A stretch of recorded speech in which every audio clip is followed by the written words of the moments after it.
bienvenue chers spectateurs sur notre chaîne Cours de vie. Aujourd'hui nous présentons un nouveau sujet à débattre. Celui de la place de l'argent dans la vie d'un chrétien. L'utilité de l'argent dans notre société et dans nos vies quotidiennes n'est plus une chose à démontrer. Mais la question serait de savoir la relation que nous les chrétiens nous devrions avoir avec l'argent.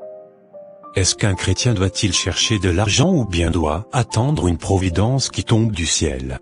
La réponse à ce questionnement a été toujours un polémique et met beaucoup notre foi en jeu. Les avis seront diversifiés durant ce débat. Mais nous croyons que par l'aide de l'Esprit Saint, nous pourrions tous être édifiés pour la gloire de Dieu.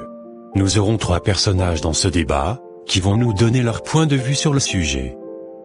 Mais bien avant le débat proprement dit, nous allons suivre ensemble des animations sur la vie de certains de nos invités, pour voir comment ils arrivent à gérer leur vie quotidienne et les challenges qu'ils avaient tous rencontrés.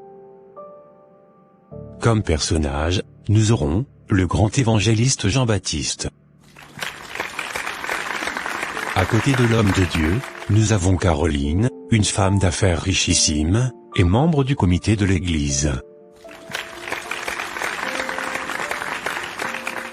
Et pour finir nous avons le professeur Charlemagne. Sans plus tarder, je vous invite à suivre attentivement l'histoire de notre premier personnage. Merci Seigneur pour cette magnifique journée dont tu nous fais grâce. Tu m'envoies prêcher ta bonne nouvelle à tes enfants. Enseigne-moi ce que je dois dire à ton peuple Seigneur. Je ne suis que l'un de tes instruments. Utilise-moi pour la gloire de ton nom. Chers frères et sœurs, aimez-vous les uns et les autres comme Dieu vous a aimés. Il a donné son Fils unique pour nous, afin que quiconque croit en lui ait la vie éternelle. Quel merveilleux amour pour les pécheurs que nous sommes. Mes frères et sœurs, Dieu vous aime d'un amour profond et sans tache. C'est ce même amour que Dieu veut que nous ayons les uns pour les autres. Je ne comprends même pas pourquoi un homme si âgé se lève un matin de bonne heure comme ça pour crier dans les oreilles des gens dans le quartier. Je te dis ma copine, c'est le même scénario dans mon quartier aussi. Chaque fois je vois cet homme. Je me demande même s'il travaille. Tu le vois toujours sale et mal habillé. Je me demande même comment il fait pour nourrir sa famille. Des grandes personnes sans aucune ambition comme ça. Bonjour madame. Oui bonjour, on se connaît. Non, on ne se connaît pas, mais j'ai un message pour vous. Quel message? Et qui êtes-vous? Je suis un évangéliste. Le Seigneur me dit de vous rassurer qu'il est le propriétaire de toutes choses. Vous vous concentrez trop sur les biens matériels en mettant Dieu de côté. Vous vous préoccupez trop de votre avenir. Dieu est le propriétaire de tous les biens et richesses. Venez à lui, convertissez-vous et cherchez plutôt les richesses spirituelles. Je vois pourquoi vous êtes aussi sale. Un pauvre comme vous viendra me parler de la richesse. Il faut que je descende de ma voiture pour mieux vous répondre. Attendez, donc votre Dieu est le propriétaire de toutes les richesses et biens. Mais on ne dirait pas quand on vous voit. Vous êtes très misérable. Vous feriez mieux d'aller chercher un travail à faire. C'est mon travail, je fais ainsi.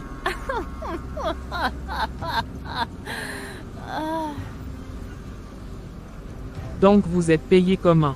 Par les dividendes de l'argent que vos églises arnaquent aux innocents fidèles. Regardez comment vous transpirez et ça pue mauvais. Demandez à celui qui vous envoie crier de vous payer une voiture. Je n'ai pas besoin d'une voiture pour évangéliser. Si c'était nécessaire, mon Dieu m'aurait donné. Donc ta chaussure qui est presque cassée là, Dieu ne voit pas encore qu'il devrait te les faire changer. Du n'importe quoi comme ça. Quittez devant moi, je vais passer. Faites doucement madame. Ce n'est pas une histoire de colère. Le message de Dieu est clair. À vous de choisir si vous voulez le suivre ou pas. Passez une agréable journée. Merci. Seigneur, je sais que tu ne fais rien au hasard. Tu m'as choisi pour annoncer ta parole au monde. Tu connais tous les besoins nécessaires pour bien accomplir cette tâche. Je sais que tu me donneras tout ce dont j'ai besoin. Depuis près de 2 heures que je suis assise ici, aucune voiture ne passe, alors que je suis déjà en retard. Que vais-je faire maintenant? Moi qui ne manquais de rien. J'avais plus de cette voiture à ma disposition et beaucoup d'argent. Aujourd'hui, me voici ici en train de guetter un transport commun. Une voiture personnelle qui klaxonne pour moi. Ou bien c'est l'une de mes anciennes connaissances qui m'a reconnu. Vous attendez le bus. Oui monsieur, ça fait déjà 2 heures que je suis assise ici. Ce n'est pas évident qu'il vienne aujourd'hui. Ils ont une panne en route. Oh mon Dieu, comment vais-je faire maintenant? Mon patron va me renvoyer aujourd'hui. Je vous attends madame. Venez, je vous y amène. Merci beaucoup monsieur. On dirait vous êtes un ange envoyé de Dieu. Bien sûr que je suis un envoyé de Dieu comme vous aussi d'ailleurs. Vous êtes une grâce et un envoyé de Dieu pour toutes les personnes que vous croisez sur votre chemin. Mais je ne comprends pas ce que vous dites monsieur. Ah bon, je vais te donner un exemple terre à terre. Si Dieu m'a permis d'avoir cette voiture et tout ce que je possède, ce n'est pas pour me faire plaisir et m'enorgueillir. C'est plutôt pour être utile dans ma fonction qui est celle d'évangéliser. Si mes biens ne profitent pas aux autres, c'est inutile. Je vous reconnais. N'est-ce pas vous l'homme de Dieu? Le visage me rappelle quelque chose. Dieu soit loué, il est toujours fidèle. Je me rappelle très bien de vous. Alors comment évoluent vos business et pourquoi n'aviez-vous pas pris l'une de vos voitures pour sortir? J'avais tout perdu. Mes comptes bancaires ont été piratés. J'ai dû vendre beaucoup de mes biens pour rembourser mes dettes. Actuellement, je n'ai même plus un pneu de véhicule chez moi. Quel malheur. Je suis désolé pour tout. Ne vous inquiétez pas, cher évangéliste. C'est déjà une vieille histoire. Vous savez, j'ai finalement compris tout ce que vous me disiez. Tout ici-bas est éphémère. Si tout cela m'était arrivé, c'est justement parce que Dieu voulait me montrer que c'est vraiment lui le propriétaire de toutes choses dans ce monde. Je suis très content que tu aies enfin vu la puissance de Dieu. Je suis sûr que tout te reviendra encore si telle est sa volonté. Je n'ai plus besoin de tous ces biens qui m'éloignent de la face de Dieu. Aujourd'hui, j'ai le nécessaire pour me nourrir et prendre soin de ma famille. Ça me suffit largement. Pour demain, Dieu lui-même pourvoira. Je suis d'accord. Je t'invite à célébrer le culte avec moi le dimanche prochain à 9h. Prends ma carte. D'accord, je viendrai. Nous sommes de retour sur le plateau. À présent, nous allons suivre l'histoire de la veuve Stéphanie, qui n'est pas sur le plateau, mais qui nous suit depuis son écran à la maison. Mon Dieu, depuis le matin je n'ai même pas un seul client dans ma boutique. Comment vais-je payer mon loyer de ce mois? J'ai déjà plus de 3 mois d'arriérés. Les collages de mes 2 enfants aussi, je ne les ai même pas encore payés. Comment vais-je faire maintenant?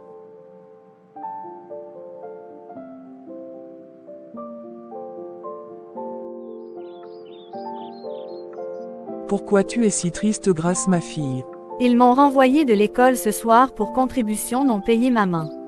Oh mon Dieu, ne t'inquiète pas ma fille, je vais payer ta contribution d'ici la fin du mois prochain. Je serai obligée de perdre cette année scolaire, maman. Le délai c'est le lundi prochain alors que les évaluations commencent ce même lundi. Ok, j'ai entendu. Où est ton petit frère? Depuis je l'ai pas encore vu. Il doit être dans la chambre. Mon ventre. Tu as quoi? Pourquoi es-tu seul dans la chambre? J'ai des maux de ventre, maman. Tu as mangé quoi à l'école aujourd'hui? Je n'ai rien mangé. Et les pièces que je t'avais remises ce matin? J'ai dû payer les photocopies avec. Mais pourquoi as-tu fait ça?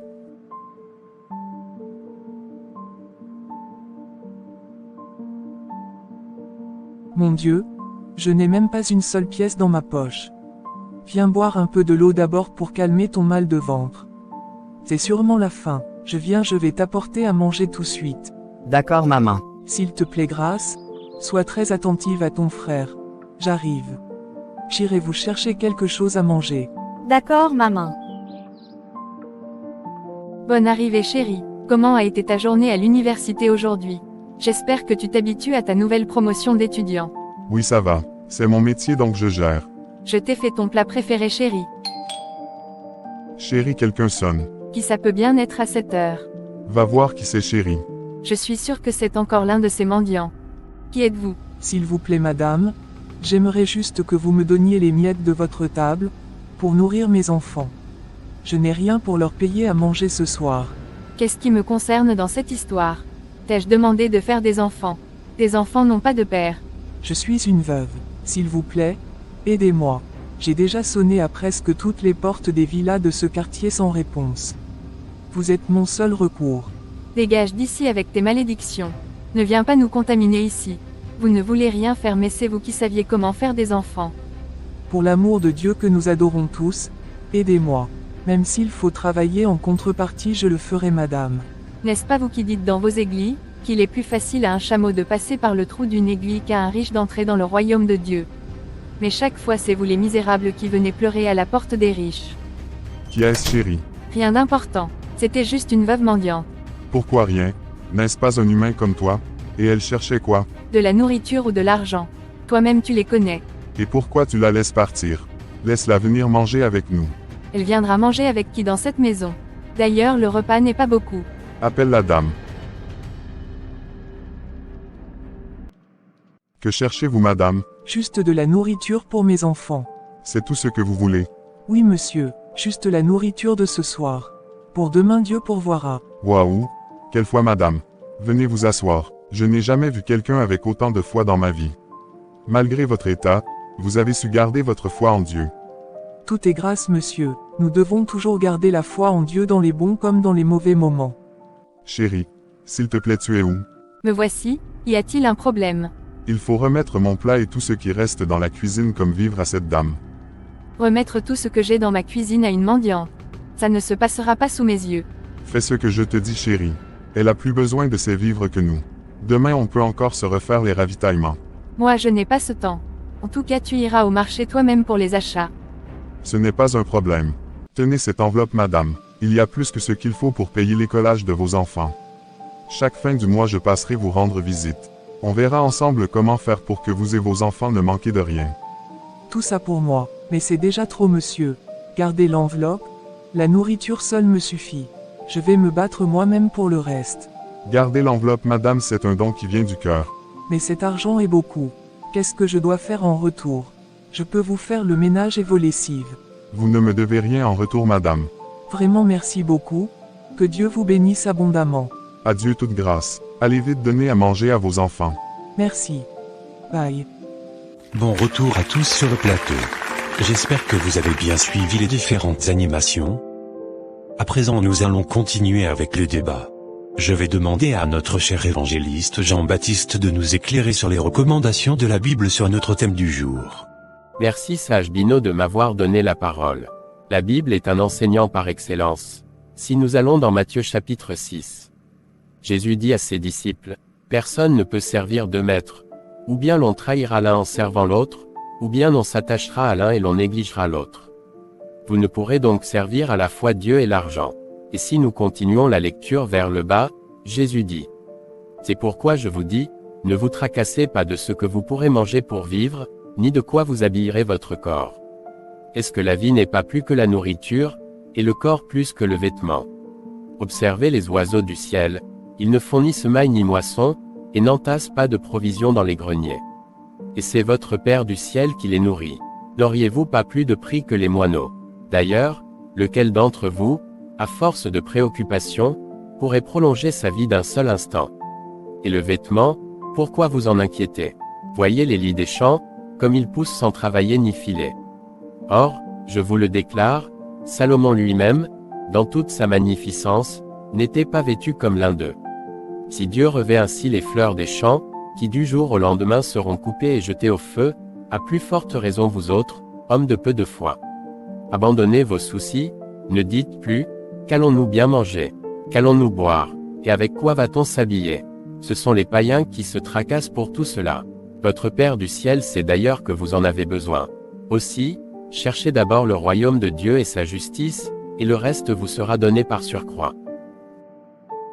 Ce que nous devons comprendre, c'est que l'homme a besoin de l'argent pour vivre et non vivre pour de l'argent. Nous ne devrons pas être un esclave pour l'argent. Trois tendances sont ancrées dans nos cœurs naturels. Il s'agit du désir de possession, de la jalousie et l'égoïsme. Le désir de possession nous fait convoiter sans cesse ce qui nous plaît. La jalousie nous pousse à nous comparer et à vouloir ce que l'autre possède. L'égoïsme se traduit par le refus de partager ce que nous avons avec d'autres qui ont moins que nous. Lorsque ces mauvais penchants sont à l'œuvre, l'argent devient un dieu qui gouverne nos vies. Chercher à posséder toujours plus et profiter au maximum de la vie sur la terre, c'est en réalité le programme de l'homme sans Dieu, perpétuellement insatisfait. Celui qui aime l'argent n'est point rassasié par l'argent. L'argent n'est pas une chose mauvaise en elle-même que nous devrions rejeter. Mais loin de nous laisser asservir par l'argent, nous devons être conduits par Dieu à la fois dans la façon dont nous l'obtenons, et dans l'usage que nous en faisons. Souvenons-nous toujours que tout appartient au Seigneur. Ce n'est pas notre compte en banque, ce ne sont pas nos biens. Tout ce que nous avons vient de lui, et il nous demandera un jour si nous avons été des gestionnaires fidèles de tout ce qui nous a été confié. Voilà ce que j'ai à dire sur le sujet. Je vais m'en arrêter là pour le moment. Merci beaucoup cher évangéliste pour vos enseignements. À présent nous allons prendre l'avis du professeur. Merci Sage Bino de m'avoir donné cette opportunité. Vous savez cher aîné et évangéliste, je ne suis pas contre ce que vous venez d'aligner comme argument en se basant sur la Sainte Bible, mais il y a certaines choses que nous devons révéler à la jeunesse du monde entier. L'Église nous abrutit et fait multiplier la misère et la pauvreté dans le monde entier. Comment peut-on imaginer que vous dites de ne pas penser à demain, à ce que nous allons manger ou vêtir? Le temps de la manne est passé mes chers. Qui ne pense pas à demain est un lâche et un inconscient. Je ne pense pas que c'est ce que Dieu veut de nous. Imaginez un tant soit peu un père de famille qui ne se soucie pas de ce que ses enfants mangeront, et de leur avenir. Que dirons-nous de ce père? Est-il un bon père? Non, je ne pense pas. Si nous prenons le cas de la veuve Stéphanie, elle aurait pu perdre son garçon et détruire l'avenir de sa fille si le monsieur n'était pas venu à son aide. On doit chercher de l'argent même en étant chrétien. La faim ne connaît pas le chrétien et le chrétien a les mêmes problèmes et challenges que tous les autres humains. Seul le travail paye dans la vie. Cherchons de l'argent pour nous et pour notre famille. Merci cher professeur pour votre intervention. Cher évangéliste, aviez-vous quelque chose à reprocher au dire du professeur? Bien sûr que oui, mais je préfère que la grande businesswoman donne son avis d'abord. Parce que je sais qu'elle aura beaucoup à dire. Vous avez donc la parole ma chère Caroline. Merci à vous tous. Permettez-moi de vous dire que tout est vanité dans la vie où nous sommes. La seule richesse que nous devrions chercher dans ce monde, c'est la richesse spirituelle. Tous les autres sont vraiment éphémères. L'homme doit travailler. Ce n'est pas moi qui l'ai dit, mais Dieu lui-même. Dieu n'aime pas le paresseux. Mais ce dont il est question ici, c'est de l'attachement que nous avons par rapport à l'argent. On sait tous que l'argent est très crucial pour vivre dans ce monde éphémère, mais il ne doit pas occuper la première place dans notre vie, et doit normalement servir à aider les autres. Quelqu'un qui se dit chrétien et qui s'attache trop à l'argent et aux biens matériels est un idolâtre. La parole de Dieu a été claire à ce sujet, et moi-même j'ai vécu l'expérience. J'étais riche, mes activités marchaient bien, j'avais tous les biens matériels que je voulais. Les maisons, les voitures, plusieurs entreprises. Je m'en foutais bien de Dieu et des choses spirituelles. Dieu m'avait interpellé plusieurs fois mais j'étais sourde. Mais un beau matin j'avais vu tout s'écrouler. On dirait je rêvais. Même une voiture je n'en avais plus, et mes entreprises ont tous fait faillite. Pourtant j'étais très éveillé dans tout ce que je faisais. Dieu m'avait montré qu'il était le suprême, que c'était lui le propriétaire de tout ce que j'avais. Mais imaginez que dès que j'avais confié ma vie à Jésus, j'ai retrouvé tout ce que j'avais perdu et même plus. J'ai compris que Dieu est le seul qui bénit. Dieu n'est pas contre l'argent mais il dit qu'il est un Dieu jaloux, et donc dès que nous mettons l'argent au premier plan dans notre vie, Dieu n'aimerait pas. J'aimerais dire à toutes les personnes qui nous suivent que l'argent n'est pas mauvais. Je vais rejoindre le professeur pour dire que nous devons tous chercher de l'argent en travaillant. Mais on ne doit pas faire de l'argent notre Dieu en le mettant au-dessus de Dieu et aussi notre argent doit servir aux autres. Bon, j'ai compris vos propos sœur Caroline. Je suis d'accord que Dieu est l'auteur de toutes choses. Mais ce que je ne tolère pas moi c'est le fait de dire de ne pas se soucier de nos besoins de demain et de vivre de manière quotidienne, tout en sachant que c'est compliqué de vivre sans économie dans un monde où les choses sont en changement perpétuel. Oui cher évangéliste, vous avez la parole pour conclure ce débat. J'aimerais vous donner un exemple, celui de l'apôtre Paul. Paul déclare qu'il considère son statut social et la considération liée à son zèle religieux comme une perte, et qu'il les estime désormais comme des ordures à cause de l'excellence de la connaissance du Christ Jésus. Après avoir abandonné tous les privilèges de son rang de pharisien, Paul exerçait un métier, il fabriquait des tentes, pour subvenir à ses besoins et à ceux des autres. Nulle mention d'une réussite éclatante, d'une entreprise qui prospère en récompense de son service ou de sa fidélité. Il a été lui-même dans le besoin. Au moment de quitter Éphèse pour son dernier voyage à Rome, Paul rappelle aux croyants avec qui il a vécu, « Je n'ai convoité ni l'argent, ni l'or, ni le vêtement de personne. Vous savez vous-même que ces mains ont été employées pour mes besoins et pour les personnes qui étaient avec moi. Je vous ai montré en toutes choses qu'en travaillant ainsi il nous faut secourir les faibles. Si nous tenons compte des propos de l'apôtre Paul, vous aurez compris la place qu'occupait Dieu dans sa vie. Pour lui c'était Dieu d'abord en premier. Et en plus il travaillait pour aider les autres qui sont dans le besoin. C'est vraiment un exemple à suivre dans une vie chrétienne. Merci évangéliste Jean-Baptiste. Nous sommes arrivés à la fin de ce débat. Je tiens à remercier nos chers invités pour le temps passé ensemble. C'est riche d'enseignements et d'expériences. Notre Seigneur a été pauvre et n'a jamais rien possédé pour lui-même. Alors, est-ce mal pour un chrétien d'être riche? La Bible ne condamne jamais directement l'argent ou la richesse, par contre elle juge sévèrement l'amour de l'argent, et le désir d'en posséder toujours plus. À plusieurs reprises, elle avertit ceux qui sont riches d'être attentifs à l'utilisation de l'argent, qui leur est confié par-dessus tout à la place que cette richesse prend dans leur vie et dans leur cœur. La parole nous met en garde contre l'avarice, que Dieu appelle de l'idolâtrie. On a dit parfois que l'argent est un bon serviteur, mais un mauvais maître.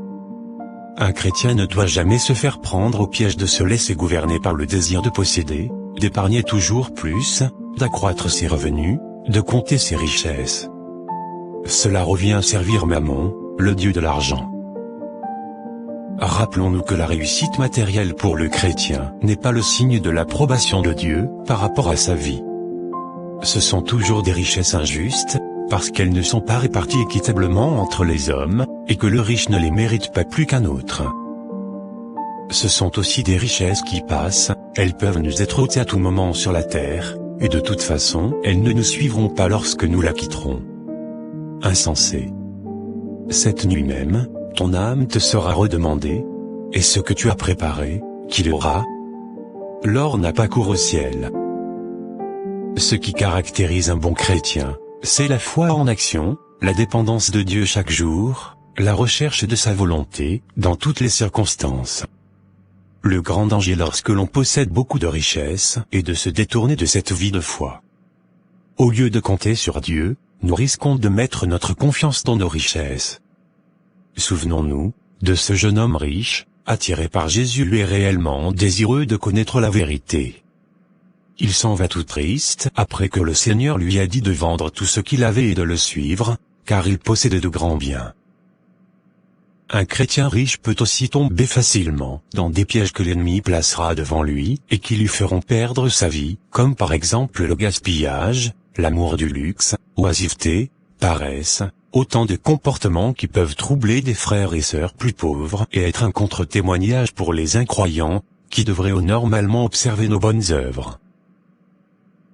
Tout nous vient de Dieu, mais cela ne doit jamais nous amener à penser que nous n'avons pas besoin de travailler, et qu'il nous suffit d'attendre une divine providence pour subvenir à nos besoins. La parole de Dieu condamne sévèrement la paresse. Si quelqu'un ne veut pas travailler, qu'il ne mange pas non plus. Dieu se soucie également de la manière dont nous effectuons notre travail. La corruption et les tentatives de détournement d'argent sont des péchés. La Bible nous enseigne à gagner notre vie par un travail honnête, et autant que cela est possible, à ne dépendre de personne. Merci beaucoup de nous suivre jusqu'à la fin. J'espère bien que cette animation vous sera édifiante. N'oubliez surtout pas de donner votre point de vue dans les commentaires, et aussi de vous abonner pour ne rien rater dans le futur. Que Dieu vous bénisse. Bye.